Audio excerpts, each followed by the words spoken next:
Hello and welcome to the Deep Dive. I'm John. And I'm Wendy. We're both staff here at WeWire, and we're part of the team that puts together your weekly Stay Wired recap each week. Yeah, distilling those key insights from, well, finance and really beyond. And, one statistic that really jumped out at us from a recent recap was this. Ethiopia. It saw an incredible 180% year-over-year growth in stablecoin transfers in 2024. Wow, 180%. Yeah, and this happened right after a pretty dramatic devaluation of its national currency, the birr, by about 30%. Right, and what that Ethiopian surge, what it really reveals, I think, is this kind of hidden desperation of African businesses. They're sort of trapped in a paradox. How so? Well, the currency that's essential for them to even participate in global trade, the US dollar, has actually become a kind of chokehold on their survival. Okay, so that striking figure, that 180%, it immediately led us to our mission for this deep dive. We want to understand the really critical currency challenges facing African small and medium enterprises, SMEs, and explore how this seemingly niche digital solution, stablecoins, is becoming, well, for many, an urgent matter of survival. Exactly. We're going to unpack how this, let's call it dollar addiction, is driving this urgent shift to digital solutions,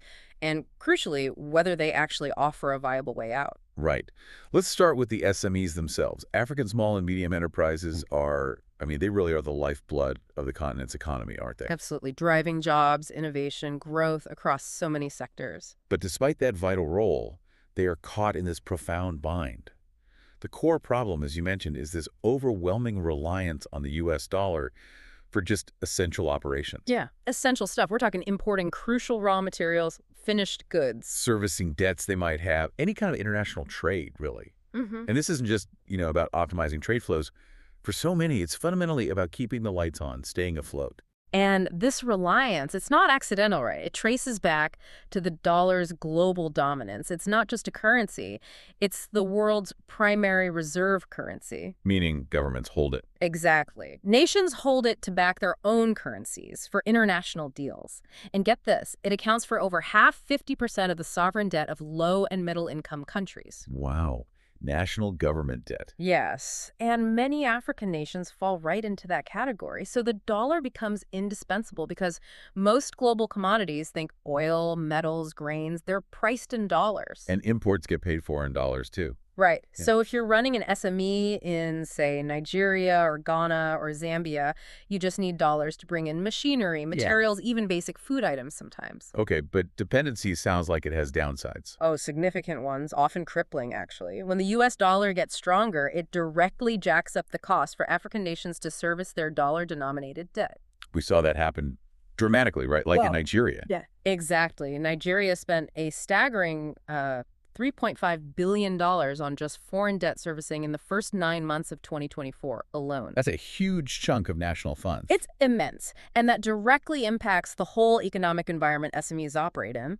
But beyond national debt, a strong dollar fuels inflation locally because it makes imports way more expensive. So if you're importing goods. Imagine being that importer in Nigeria. You saw inflation hit, 32.7% in September 2024? Ouch. Yeah. That kind of surge, driven largely by rising import costs, can just wipe out your profit margins overnight if you're a small business. And global events don't help, I assume? Not at all. Things like the pandemic, geopolitical conflicts, they just worsen the situation. They disrupt exports, worsen trade terms, and that just amplifies the dollar's negative impact even more. Okay, so let's bring it back down to the SMEs themselves. Their operating environment sounds incredibly tough already. It really is. They face severe limits in accessing, both traditional finance and the foreign exchange, the FX, they desperately need. Are there numbers on that? Yeah, the numbers paint a pretty stark picture. In sub-Saharan Africa, maybe only about a third, sometimes down to a fifth, of SMEs even have access to basic things like bank loans. Yeah, few. And even more shocking, around 28.3% are entirely credit limited. They just can't get any credit. Which obviously limits their ability to grow, invest. Even just sustain operations sometimes. It's a massive constraint. And then the scarcity of U.S. dollars just makes everything worse. Precisely. SMEs simply can't function without dollars to import those critical goods, raw materials, machinery for production. And what's really concerning, maybe even alarming, is where this scarcity pushes them. Exactly. It forces many to resort to informal channels, alternative markets, just to get their hands on dollars. Which sounds risky. Very risky. These channels come with much higher costs, higher risks, and they expose these businesses to absolutely devastating currency volatility. Can you give an example? Sure. Imagine you're a small clothing maker. You order fabric from China. By the time that fabric arrives, if your local currency suddenly drops 10% against the dollar, Your profit margin could be gone. gone. Or worse, you're now operating at a loss. It makes planning, investing, growing almost impossible. It's no wonder, then, that the source material we looked at explicitly calls this what it is. Yeah, it stated, the import crisis in Africa is fundamentally a currency crisis. And when, what was it, 70% of African countries are facing these foreign exchange shortages? Yeah, FX shortages. SMEs really struggle to get the dollars they need for imports. Which leads directly to supply chain issues, higher costs. Painful disruptions, dramatically increased costs, absolutely. Countries like Nigeria, Ghana, Zambia, they've all seen severe dollar shortages that badly impair their ability to import essentials. And the ripple effects. Broader economic implications. Inflation spikes as import costs surge. Overall, economic growth slows down because SMEs have to scale back or, sadly, even shut down completely. Right. For these SMEs, without the buffers of bigger corporations, not getting dollars can be catastrophic. It really threatens their survival. It does, especially in this increasingly globalized economy. Okay, so with all these huge challenges, where do African SMEs even begin to look for a solution? Well, this is where things like stablecoins, think USDT, USDC, start entering the conversation as this emerging and, frankly, incredibly promising alternative. Right. For anyone less familiar, stablecoins, they're digital currencies. Exactly, digital currencies. The key thing is they're designed to hold a stable value. Usually they're pegged to a stable asset, most often the US dollar. Okay, so that offers stability from local currency swings. Precisely. A huge benefit that traditional local currencies right now often just can't provide. And we're seeing them gain real traction across Africa, especially for cross-border payments and trade. So what does this actually mean for, the everyday business owner? Or for you listening, trying to figure this out? Well, we're seeing genuine shifts happening right now. Like in Nigeria. Yeah, in Nigeria, stablecoins already make up a significant chunk of crypto transaction volumes. USDT alone is around 5% of the total trading volume on peer-to-peer platforms like Paxful. And then there's that incredible 180% growth in Ethiopia we started with. Right. A direct response, it seems, to their local currency devaluation. This isn't just people being curious. It shows a clear flight to stability, a search for practical alternatives. So this raises a key question then. How do businesses actually use this on the ground? Good question. Stablecoins offer direct, really tangible benefits for SMEs. First, they let businesses hedge against that local currency devaluation we talked about. It's a stable way to store value. Okay. And for trade? Critically, they allow them to conduct international trade without having to rely on the traditional banking system, which can often be restrictive, slow, or just plain expensive. Right, the costs. How significant are the savings? Potentially huge. We're talking transaction fees for stablecoins that can be as low as, say, 0.1%. 0.1%. Yeah. Compare that to, what does the World Bank say? About an 8.3% average cost just to send $200 to sub-Saharan Africa using traditional remittance channels. That's a massive difference. It really is. Can you give us a concrete example of how this works in practice? Sure. In Nigeria, for instance, we're seeing small merchants increasingly using stablecoins USDT, USDC for business-to-business payments, B2B payments with exporters, especially those in Asia. How do they do that? They often use peer-to-peer transfer options to pay their Chinese suppliers directly. This completely bypasses the need to, say, travel with large amounts of physical cash, which is dangerous. Or navigate those complex government rules on dollar transfers. Exactly. In fact, that shift was partly spurred by the Nigerian government's own restrictions on dollar transfers.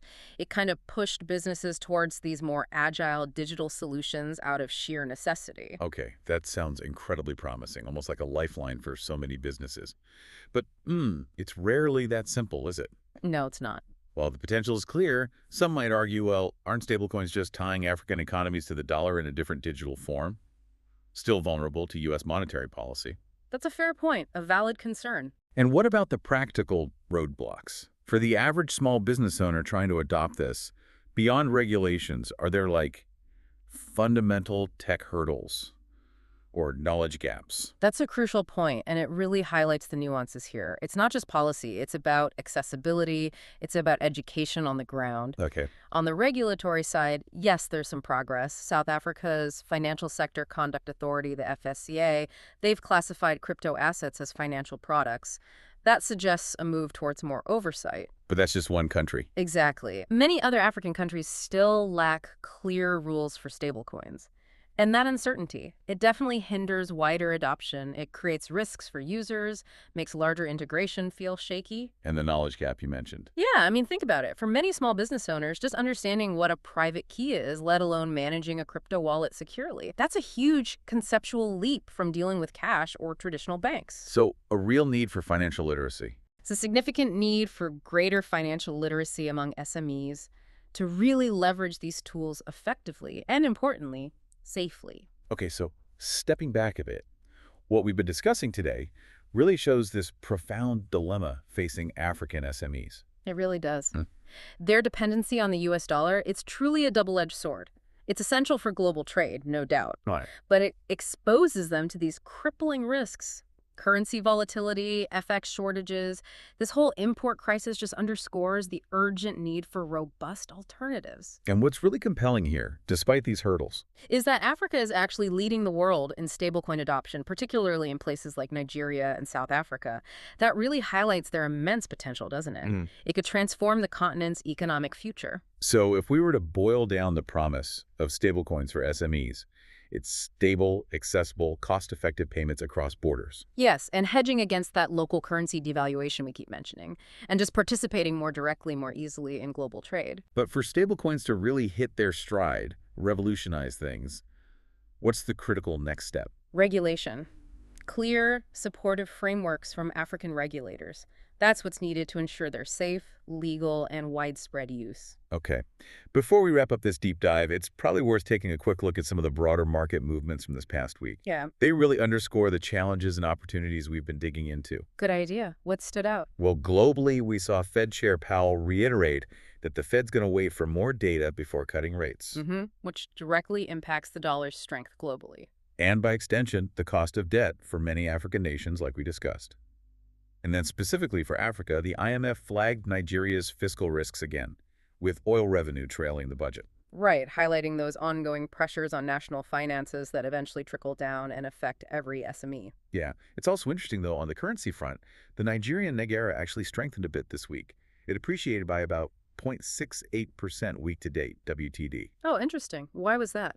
Apparently supported by some improved FX liquidity and oil receipts coming in.